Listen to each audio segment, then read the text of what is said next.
Hi guys, it's Miss Elka. I haven't seen you guys for a while. I've been missing everybody, and I've been trying to think of a way that I could stay connected with you without contributing to any of you guys feeling overwhelmed. I know you guys have been working really hard in school and just keeping up with everything, and your parents have been doing an awesome job. So I think what I didn't want to do was come at you with more work or more assignments. So I thought that I would take a little inspiration from Huck's teacher, Miss Shakira, in second grade. She has been reading bedtime stories to her class at night, and the kids in the class really seem to enjoy that. It's something that's optional. My kids love being read to, and I love reading aloud. It's I think one of my talents that I can share with you that I maybe hadn't had a chance to share so far. We're so busy in school.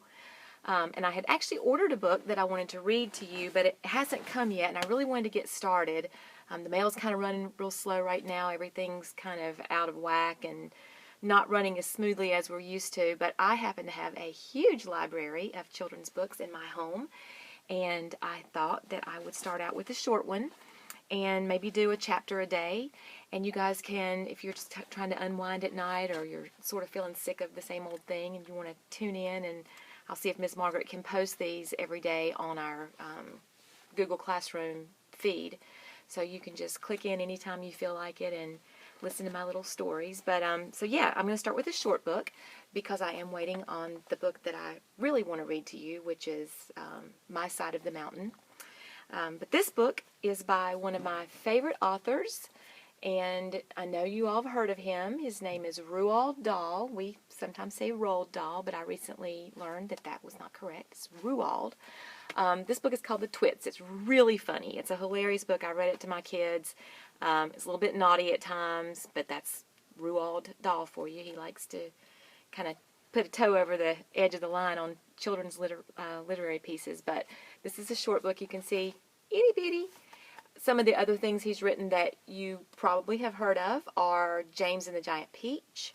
He wrote Charlie and the Chocolate Factory, Matilda, the BFG, The Witches. I know I'm forgetting a ton of stuff, but anyway, this is a little shorter work of his that we'll start with. So, without any further ado, I will introduce you to the main characters, Mr. Twit, Mrs. Twit, the roly-poly bird, and the Mugglewump monkeys. And these Mugglewumps don't have anything to do with Harry Potter Muggles. This is just a whole different thing. Roald Dahl, The Twits. And by the way, the illustrations in this book are priceless. I guess this is Mrs. Twit. I don't really know. Could be some sort of primate. Just guessing it's Mrs. Twit. Chapter 1. Hairy faces. Harry is in here, not Harry Potter. What a lot of hairy-faced men there are around nowadays. When a man grows hair all over his face, it is impossible to tell what he really looks like. Perhaps that's why he does it. He'd rather you didn't know. Then there's the problem of washing. When the very hairy ones wash their faces, it must be as big a job as when you and I wash the hair on our heads. So what I want to know is this. How often do all those hairy-faced men wash their faces? Is it only once a week like us on Sunday nights? And do they shampoo it? Do they use a hairdryer? Do they rub hair tonic in it to stop their faces from going bald? Do they go to a barber to have their hairy faces cut and trimmed, or do they do it themselves in front of the bathroom mirror with nail scissors? I don't know. But next time you see a man with a hairy face, which will probably be as soon as you step out onto the street, maybe you will look at him more closely and start wondering about some of these things.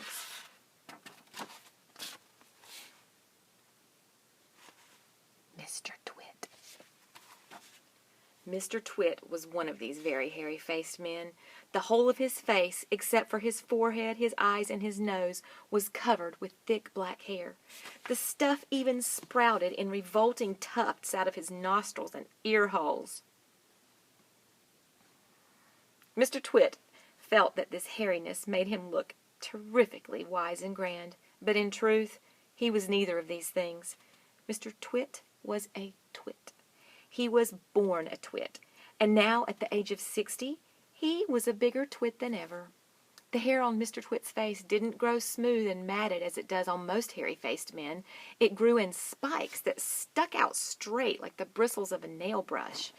And how often did Mr. Twit wash his bristly, nail-brushy face of his? The answer is never. Not even on Sundays. He hadn't washed it for years.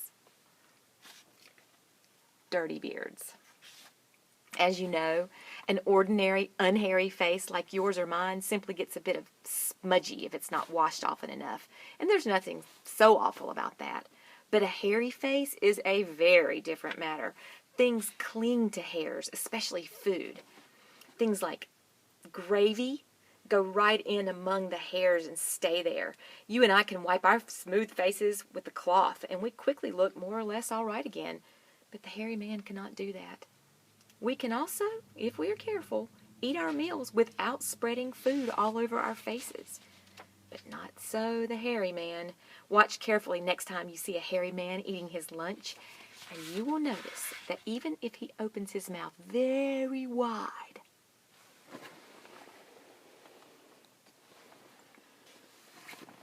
it's impossible for him to get a spoonful of beef stew or ice cream or chocolate sauce into it without leaving some of it on the hairs. Mr. Twit didn't even bother to open his mouth wide when he ate. As a result, and because he never washed, there were always hundreds of bits of old breakfasts and lunches and suppers sticking to the hairs around his face. They weren't big bits, mind you, because he used to wipe those off with the back of his hand or on his sleeve while he was eating. But if you looked closely enough, not that you'd ever want to, but if you did, you would see tiny little specks of dried up, scrambled eggs stuck to the hairs, and spinach, and tomato ketchup, and fish fingers, and minced chicken livers, and all the other disgusting things that Mr. Twit liked to eat. And here's a picture of those. It appears he has a cornflake, tinned sardine, and Stilton cheese, which happens to be a stinky cheese, stuck in his beard hairs. If you look closer still, hold your noses, ladies and gentlemen. If you peer deep into the mustachy bristles sticking out over his upper lip, sorry, I'm gagging a little bit, you would probably see much larger objects that had escaped the wipe of his hand, things that had been there for months and months, like a piece of maggoty green cheese or a moldy old cornflake or even the slimy tail of a tinned sardine. Because of all this, Mr. Twit never really went hungry. By sticking out his tongue and curling it sideways to explore the hairy jungle around his mouth, he was always able to find a tasty morsel here and there to nibble on. What I'm trying to tell you is that Mr. Twit was a foul and smelly old man. He was also an extremely horrid old man, as you will find out in a moment. Chapter 2. Mrs. Twit. You guys thought Mr. Twit was bad.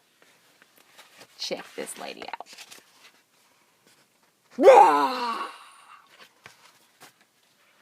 Mrs. Twit was no better than her husband. She did not, of course, have a hairy face. It was a pity she didn't, because that, at any rate, would have hidden some of her fearful ugliness. Take a look at her. You just did that, but we'll look again just to revisit.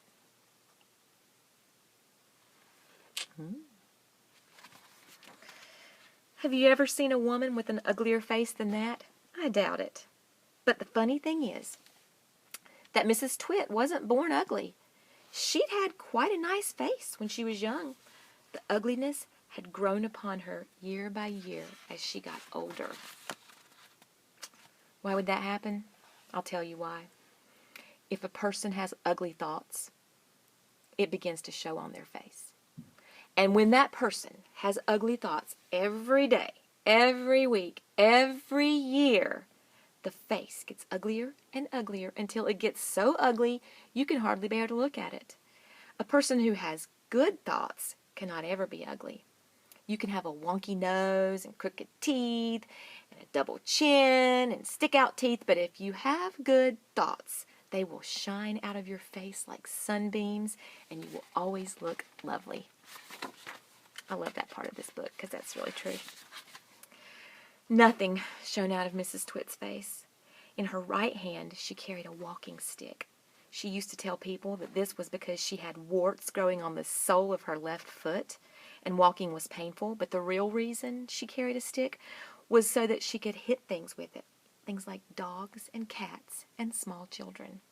And then there was the glass eye. Mrs. Twit had a glass eye that was always looking the other way.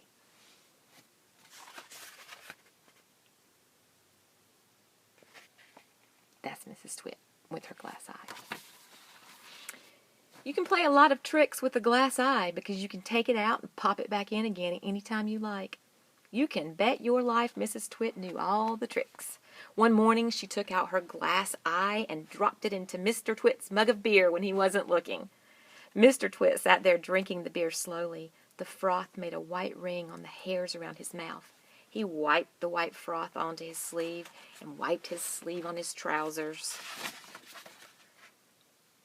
"You're plotting something," Mrs. Twit said, keeping her back turned so he wouldn't see that she had taken out her glass eye. "Whenever you go all quiet like that, I know very well you're plotting something." Mrs. Twit was right. Mr. Twit was plotting away like mad. He was trying to think up a really nasty trick he could play on his wife that day. "You'd better be careful," said Mrs. Twit, "because when I see you starting to plot, I watch you like a wombat." "Oh, do shut up, you old hag," Mr. Twit said. He went on drinking his beer, and his evil mind kept working away on the latest horrid trick he was going to play on the old woman. Suddenly, as Mrs. Twit tipped the last drop of beer down his throat, Mr. Twit, pardon me, he caught sight of Mrs. Twit's awful glass eye staring up at him from the bottom of the mug. It made him jump. "I told you I was watching you," cackled Mrs. Twit. "I've got eyes everywhere, so you'd better be careful." Do you like my accents? Yeah, me too. That's all for today, guys. See you tomorrow. Bye.